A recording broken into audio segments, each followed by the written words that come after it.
para fazer junto, porque é o mesmo tema e assim os capítulos não são tão grandes. Então, geralmente dá para eu fazer tudo junto, tá? Quando muda o tema, aí é melhor a gente mudar a aula. Então, nós vamos ter, eu creio, mais uma aula de Atos, aí já dá para a gente resolver isso aí, a gente termina. E aí, damos um tempo, vamos começar com o próximo, que é surpresa para vocês, tá bom? Então, quem está acompanhando, entra lá no YouTube, no nosso canal, e está lá a sequência dos estudos, todos numeradinhos, né? Então, vamos começar aqui. Então, vamos continuar lá. Vamos lá. A primeira pergunta. Como foi a apresentação ao governador? Nós sabemos, Paulo fez questão, cabeção, né?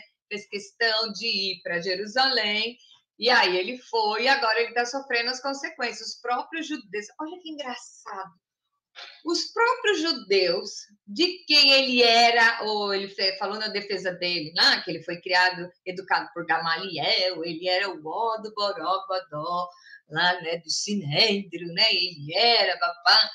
E, no entanto, ele encontrou com Jesus e mudou, né? Mas aí agora ele está sofrendo as consequências disso. E é muito engraçado, porque se você for ver aqui, é a mesma judeusada que crucificou Jesus. Não são as mesmas pessoas, mas os princípios são iguais. Então, é muito interessante você ver que não muda, não muda.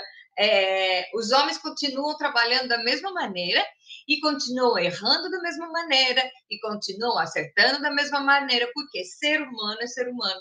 Então, por exemplo, veja aqui, Paulo se converteu, ele teve que encontrar Jesus face a face, né? Queimou a vista dele, tá? Todo mundo já sabe essa história, mas ele começa a passar pela mesma perseguição que o próprio Jesus passava.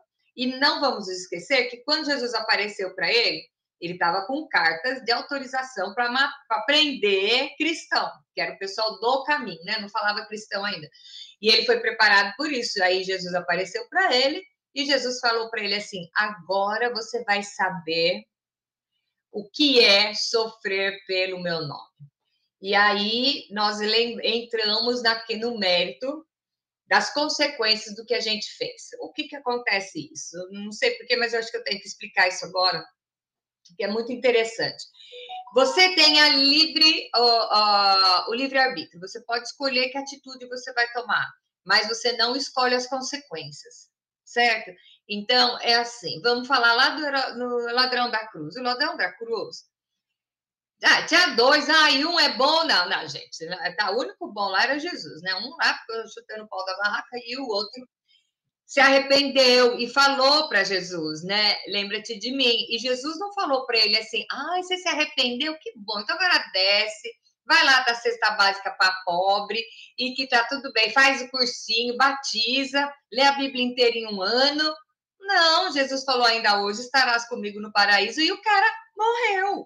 Então, o que acontece? Paulo, ele perseguia os cristãos, ele mandou muitos, ele que presenciou o Estevão, o apedrejamento de Estevão. Então, ele estava lá e ele presenciou muitas coisas, ele que ordenou muitas coisas, e agora ele vai passar pela mesma coisa. Deus não ama ele? Ama, mas o que ele fez, sabe uma expressão assim, bem comumzinha, assim, muito questionável, que a gente fala, aqui se faz, aqui se paga? Não é questão de você estar pagando, não é pagando, é receber o retorno do que você plantou. Então, Paulo fazia o quê? Ele perseguia cristão e ia com cartas junto ao governo, porque ele era fariseu dos fariseus, ele mesmo disse isso.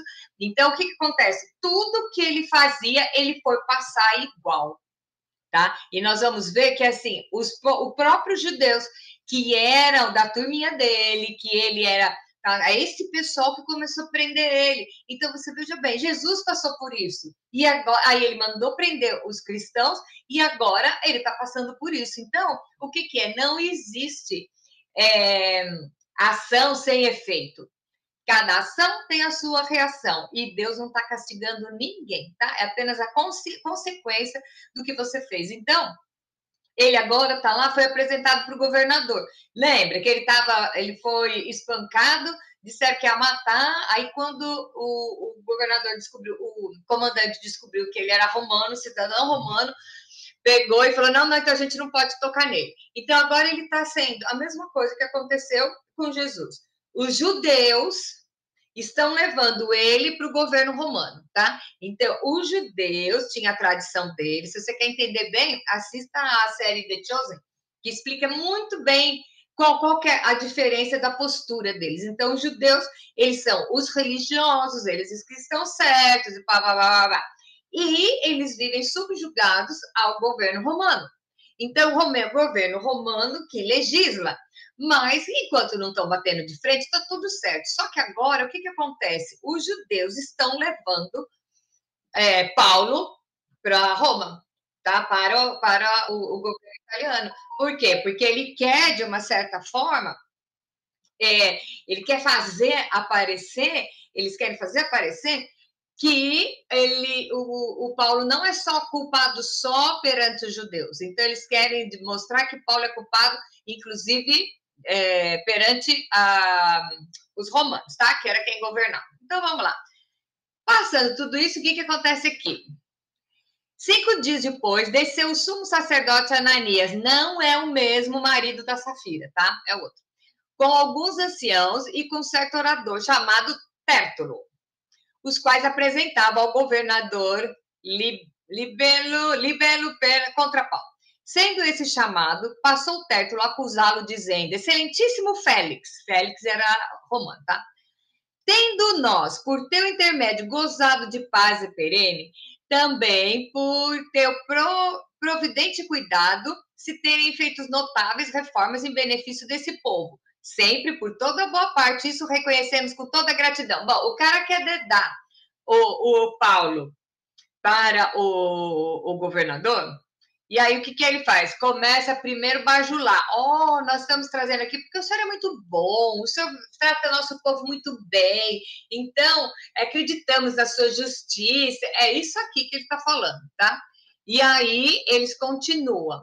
Entretanto, para não te deter por longo tempo, quer dizer, entretanto, para não tomar muito seu tempo, rogo-te de conformidade com a tua clemência, nos atenda por um pouco, porque tendo vós verificado que esse homem é uma peste e promove sedições entre os judeus esparsos por todo o mundo, sendo também o principal agitador da seita dos nazarenos, o qual também tentou profanar o templo. Nós o prendemos com o intuito de julgá-lo segundo a nossa lei, mas sobrevindo o comandante Lísias, o arrebatou de nossas mãos com grande violência, ordenando aos seus acusadores que viessem à tua presença. Como nós somos bonzinhos, tá? Tu mesmo, examinando, poderá tomar conhecimento de todas as coisas de que nós acusamos. Os judeus também concordaram na acusação, afirmando que essas coisas eram assim. Então, vai lá, o sumo sacerdote apresentar ele para o Tértulo, não, apresentar ele para o Félix. Tértulo era outro orador, tá? E tá falando que exatamente ele é uma peste, ele é da seita dos nazarenos, queria profanar o templo, quer dizer, coisas que não ofendiam o governo americano. Americano não, o governo italiano, romano, não ofendia, mas eles colocam de uma certa forma para que o governador romano achasse que Paulo é uma ameaça, tá? E aí Paulo levanta, e qual é o resumo dele? Então, Paulo, tendo o governador feito sinal que falasse, respondeu, sabendo que há muitos anos é juiz dessa nação, sinto-me à vontade para me defender, visto poderes verificar que não há mais de 12 dias desde que subi a Jerusalém para adorar, e que não me acharam no templo discutindo com alguém, nem tampouco amotinando o povo, fosse nas sinagogas ou na cidade, nem te podem provar as acusações que agora fazem contra mim.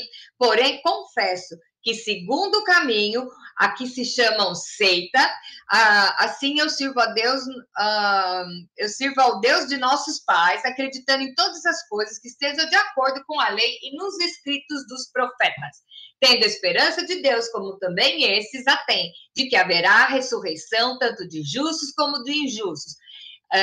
Por isso também me esforço por ter sempre a consciência pura perante Deus, diante de Deus e dos homens. Depois de anos, vim trazer esmolas à minha nação, purificado no templo e ajuntando, e sem ajuntamento nem tumulto, os quais deveriam comparecer diante de ti e acusar, se tivessem alguma coisa contra mim. Ou estes mesmos digam com iniquidade acharam em mim, por ocasião do meu comparecimento perante o Sinédrio. Salvo essas palavras que clamei, estando entre eles, hoje eu sou julgado por vós acerca da ressurreição do morto.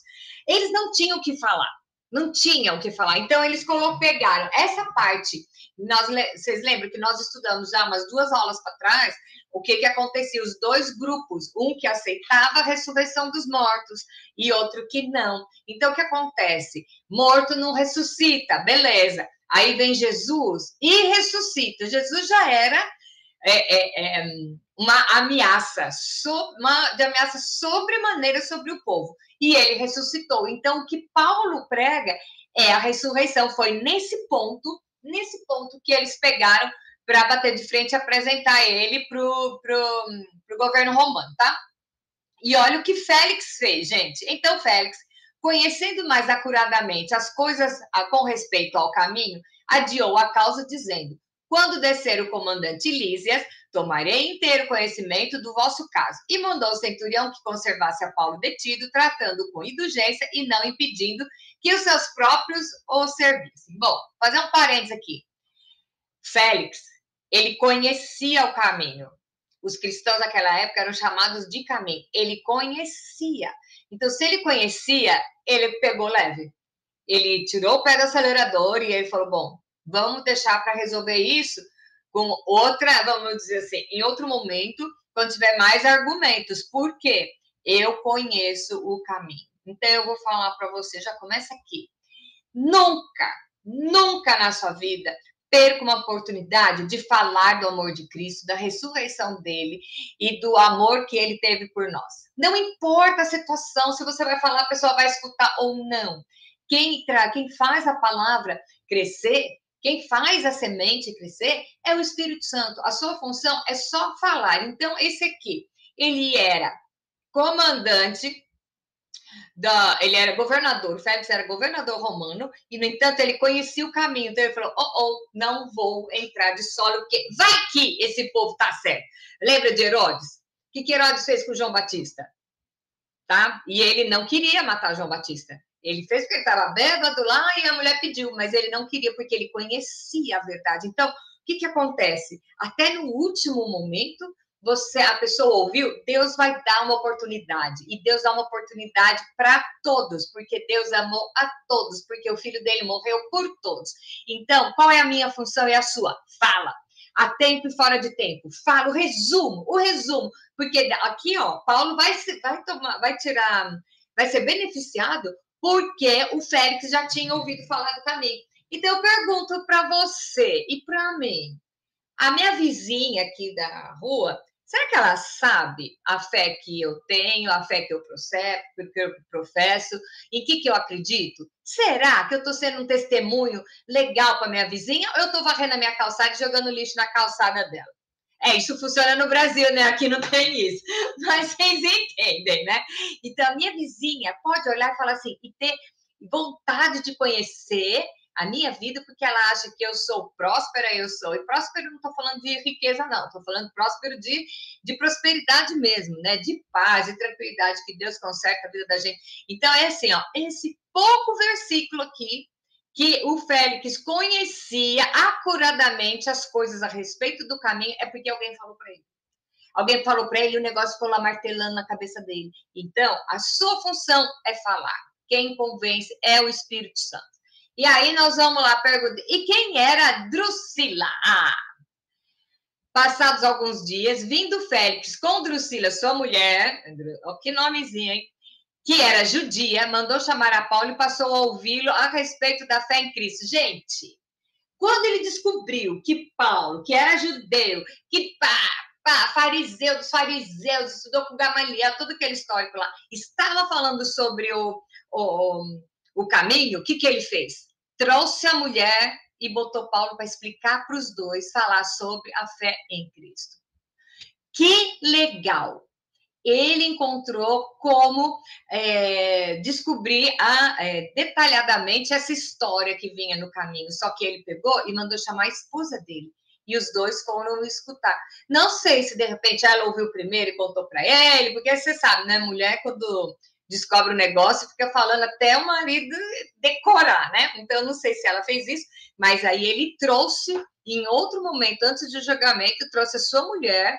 Então, o Félix veio com a Drusila, e que ela era judia, ele era romano, e ela era judia, e foram ouvi-lo a respeito da fé. Tá?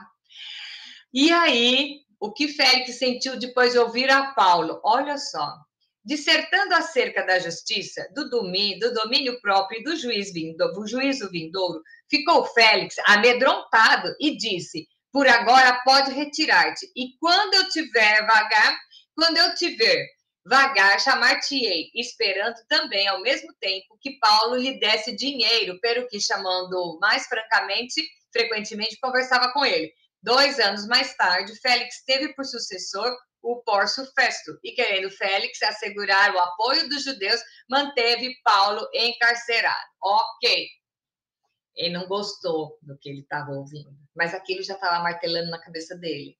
Já estava martelando. Gente, chegou ao ponto que achou que o Paulo ia dar suborno, gente. Então, para você ver que Paulo não era pobre, não.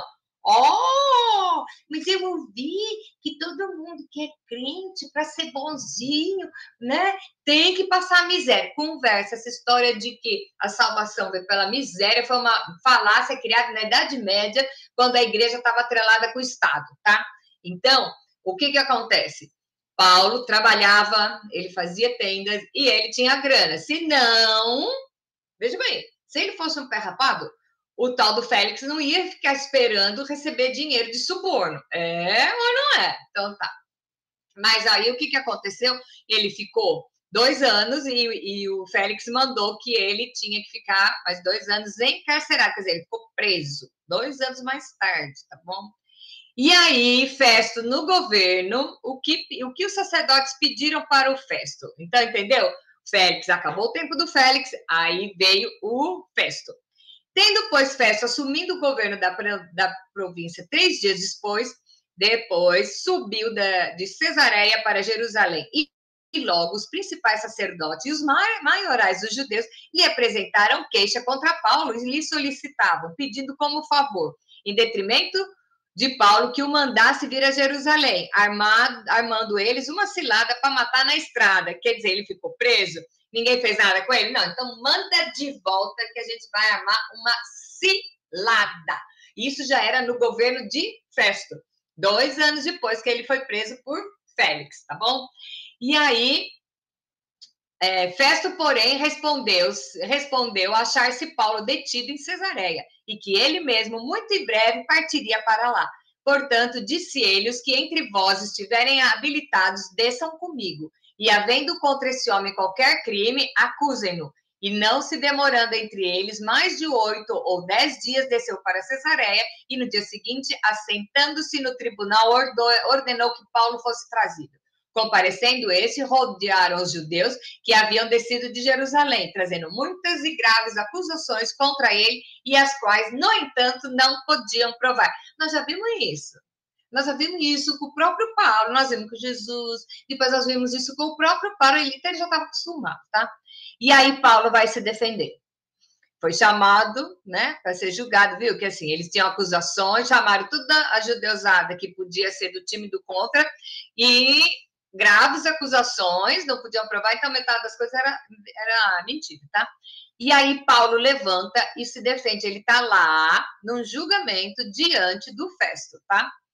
Paulo, porém, defendendo-se, proferiu as seguintes palavras: nenhum pecado cometi contra a lei dos judeus, nem contra o templo e nem contra César. Então Festo, querendo assegurar apoio dos judeus, respondeu a Paulo: queres tu subir a Jerusalém e ali ser julgado por mim a respeito dessas coisas? E Paulo disse: estou perante o tribunal de César, onde convém que eu seja eu julgado. Nenhum agravo pratiquei entre os judeus, como tu sabes muito bem. Caso, pois, eu tenha praticado algum mal ou crime digno de morte, estou pronto para morrer.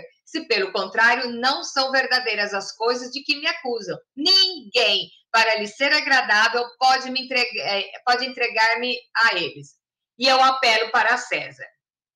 Bom, ele apelou para César. E aí, Festo, tendo falado com o conselho, respondeu: para César apelaste, para César irás. Gente, o que é César aqui? É uma pessoa, tá? É um posto. César é um posto. Vamos dizer, que todo brasileiro vai entender. É o Supremo Tribunal. O Supremo Tribunal é o César, tá? É quem manda mais no governo era o César, tá? Então, o que aconteceu?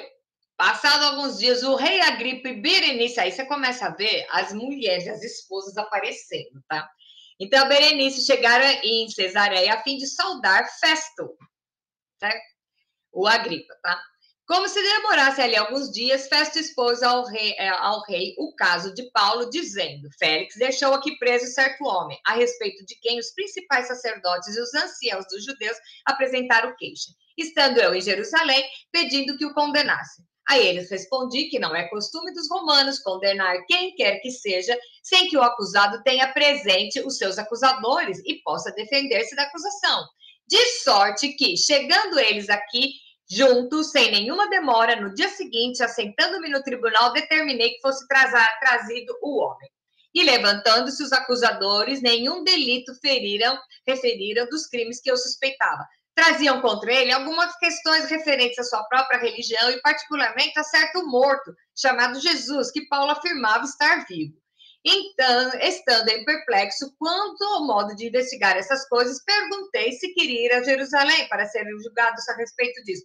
Mas, havendo Paulo apelado para que ficasse em custódia para o julgamento de César, ordenei que o acusado continuasse detido até que eu enviasse a César. Então, o que é que ele está falando aqui? Ele está passando o caso e ele fala, não, os judeus estão acusando ele, mas não tem como provar. Não tem como provar. Mas ele pediu para César, então ele vai ter que ficar esperando a César. Então, Agripa disse a Festo, eu também gostaria de ouvir esse homem. Aí, amanhã, respondeu ele, o ouvirás. Olha, outro curioso para ouvir o que é que Paulo tinha a falar. Nós vimos na aula passada que Paulo era culto. Por que as pessoas o ouviam? Porque ele começou, quando ele começou a falar, quando ele falava no hebraico, ele falava bem, ele era muito culto. Gente, ele era um fariseu, tá? E o fariseu, como eu digo sempre, não é um xingamento, é um posto. E o fariseu é o teólogo daquela época. Naquela época não tinha escola, todo mundo não ia para a escola, né? De 7 anos de idade, saía de lá com 20, né? Não era nada disso.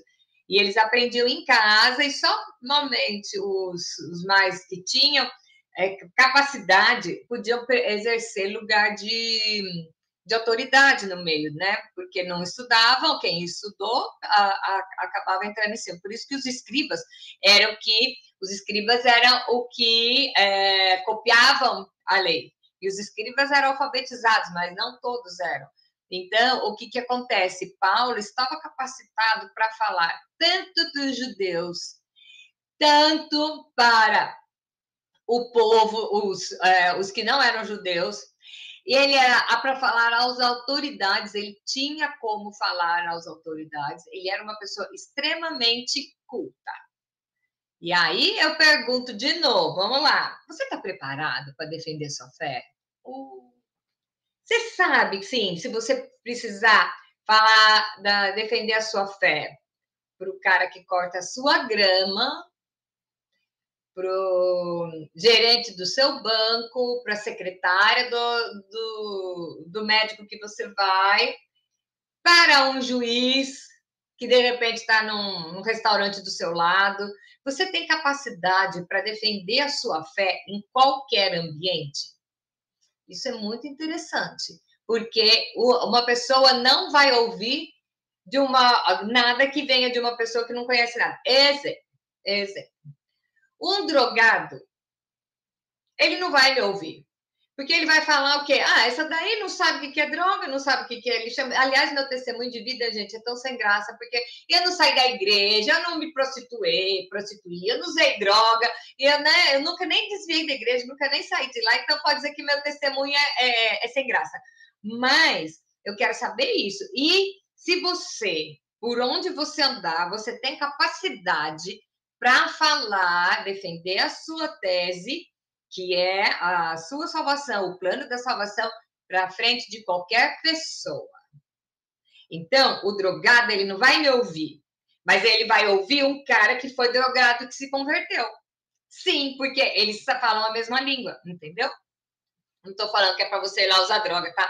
Mas aonde você está, você tem poder para poder interagir e mudar o ambiente que você está, ok? Então, vamos lá. E o Festo disse da acusação do Paulo, o Festo que foi lá, né?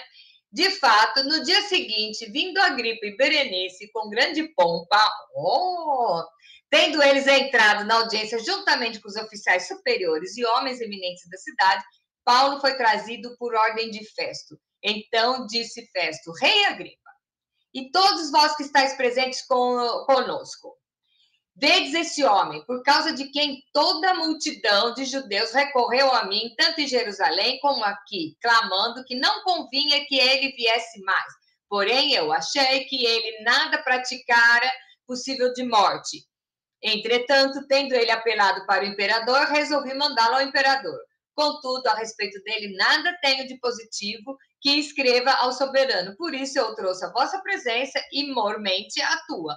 Ó rei Agripa, para que feita a arguição, tenha eu alguma coisa para escrever, porque não me parece razoável remeter um preso sem mencionar ao mesmo tempo as acusações que militam contra ele. Olha o Festo já tirando o corpo fora. Porque ele realmente, veja bem, a mesma coisa que aconteceu com Jesus. O que acontece? Os judeus estavam acusando de umas coisas que não interferia o governo romano. Só que Paulo diz que só queria ser julgado por César, tá? Então, tá bom, ficou 2 anos preso e aqui ainda estão pensando o que vão fazer com ele. Porque ele pediu a César. Se ele pediu a César, é porque ele achava que ele podia conversar de igual para igual com o imperador. César era o imperador da época. E ele ia lá falar. Então, de tudo isso que a gente está vendo da história da vida de Paulo, dessa época, né? Quando começa mesmo a perseguição dele, não nos esquecendo que é porque ele quis ir para Jerusalém de livre e espontânea vontade. Então, aí ele está, né? Ele está lá. E aí eu digo para vocês, para mim também, né? Tudo que você faz com boa intenção é certo. Deus não queria que ele fosse para Jerusalém, aí ele foi. Então, serve como desculpa. Ah, mas eu fui lá que eu fui levar cesta básica para pobre. Deus mandou? Não, então não vai. Não vai. Agora vem aquele povo assim, eu estou sofrendo porque Deus quer que eu sofra. Deus não quer que você sofra.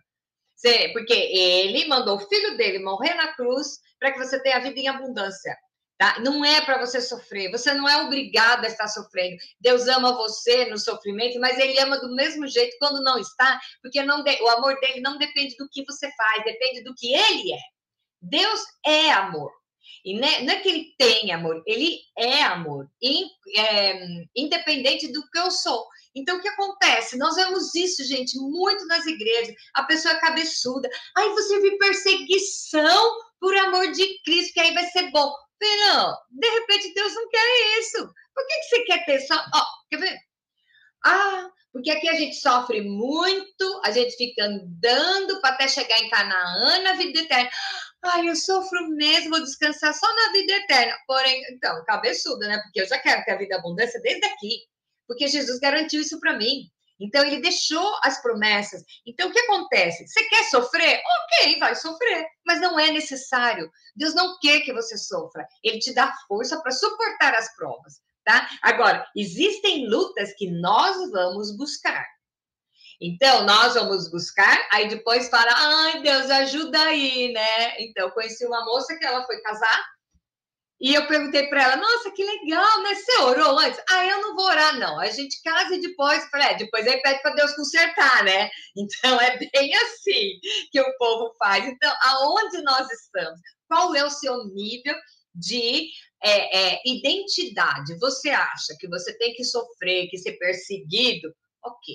A Bíblia diz que lá no comecinho de Atos, que a igreja contava com a simpatia de todo o povo. Quer dizer, não era um bando de chato, senão o povo não teria simpatia. Só que uma igreja que contava com a simpatia de todos atraía muito mais gente. Hello? Aí você pega pro cara e fala assim: não, eu tô sofrendo porque eu resolvi ser cristão. Quer ser cristão também? O cara, eu não. Entendeu? Então, gente, vamos tentar entender, sair da falácia da Idade Média, sabe? Pegar, nos apoiarmos na Bíblia. A Bíblia diz o quê? Que nós viemos para ter vida em abundância e que no meio do sofrimento nós não vamos estar sozinhos. Jesus vai estar conosco. E no meio das provas, Jesus não nos abandona. Então, o que é isso? Vamos obedecer a palavra. Então, esse é o nosso exercício hoje. Abrir os ouvidos, prestar atenção para que o Senhor está falando comigo. Se o Senhor está falando para eu ir pregar lá, ok, eu vou. Eu sei que eu não vou estar sozinho. Mas será que Deus está falando? Ou será que é a vontade do meu coração? Porque eu quero sofrer, porque eu fiz muito pecado e agora eu quero me redimir. Então, eu vou sofrer, vou morrer por amor a Cristo, sem precisar. Vai chegar lá em cima, sabe o que Deus vai falar? Ih, cabeção, nem precisava. Você podia vir, porque eu já mandei meu filho morrer por você, tá tudo certo. Era só seguir a palavra, né? Então, piadas à parte, nós estamos vendo o que passou por Paulo, o tempo que ele ficou preso. Porque Deus tinha um projeto para a vida dele. Eu nem sei qual era o projeto que Deus tinha. Não conta só o que é que ele fez. E Deus o abençoou em todo momento. Nós vamos ver agora no final, na próxima aula, nós vamos ver a história lá do naufrágio. A coisa foi muito feia e Deus estava com ele. Paulo foi o cara que escreveu mais da metade da Bíblia, tá? E a maior parte, tudo isso que ele escreveu foi enquanto ele estava preso. Vocês veem, gente, vocês veem a carta aos Filipenses, ele estava preso no meio do esgoto e ele falava: alegrai-vos no Senhor. Então, lembra quando ele estava com Silas lá na prisão? E aí, acorrentado, não sei o que, aí começaram a cantar. Eles começaram a cantar, eles não estavam cantando, ai, Senhor, me mata, não sei o quê. Não, eles estavam adorando o Senhor. E a adoração fez cair as cadeias e abrirem as portas. A verdadeira adoração. Você consegue estar cantando no meio de uma situação dessa? Difícil, né? Eu também acho que é difícil, eu principalmente, tá?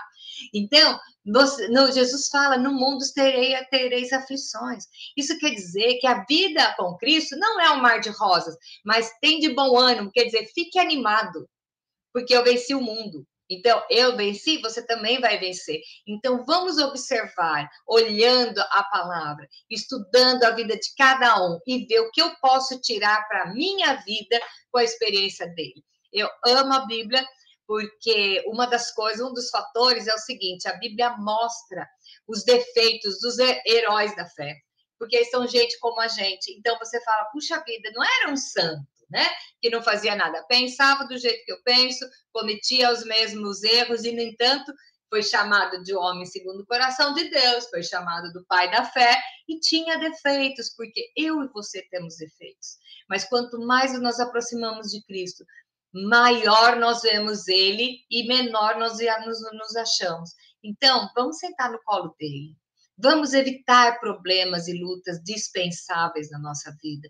Muitas das suas lutas é você que vai buscar. Eu estou falando para mim, como se eu estivesse num espelho. A maior parte, mais da metade das minhas lutas, fui eu que fui buscar. Porque eu achava que estava certo, porque eu não tinha decisão. Então, vamos parar. Ó, já estamos em dezembro. Né? Já estamos em dezembro. Hoje é dia 5 de dezembro. Né? E 2024. É hora da gente fazer, né? Olhar para trás, fazer revisão de vida. Vamos aproveitar esse final de ano e pensar que tipo de vida que eu estou levando. Eu estou levando uma vida de subjugada, uma vida de depressão, uma vida de castigos, de sofrimento, ou eu estou caminhando, andando em glória? Ou eu estou decidi seguir a Cristo e só trazer à memória o que me dá esperança? Como vai ser a sua vida depende de você.